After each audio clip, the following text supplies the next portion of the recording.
Hey guys, welcome back to the Rush Truck Trophy Truck build. This is part 11. In part 10 you saw us have this back bar here put in. We made it on the ground. We've got it in a zero.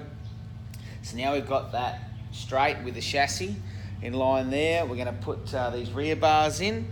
So once you get this one here in straight, sometimes it's good to put a little bar from here down to the ground just to prop it up if you're by yourself.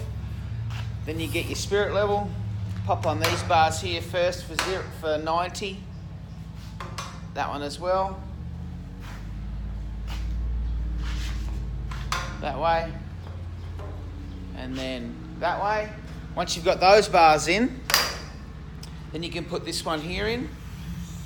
Slide that one in, that will fit perfect up into here.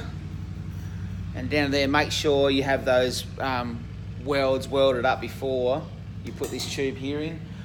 Once you've got this tube here in, then we come across the back, this main one, and you'll see that will line up spot on because you've got these at, standing straight up and down, so at 90 both ways.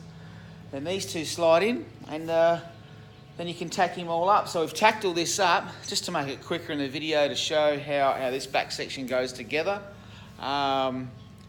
Now the next episode will be the roof. So we're going to tackle the roof bars, and that's an interesting one, because then the car really starts to take shape and starts to look pretty cool. So thanks for watching, and we'll see you in part 12.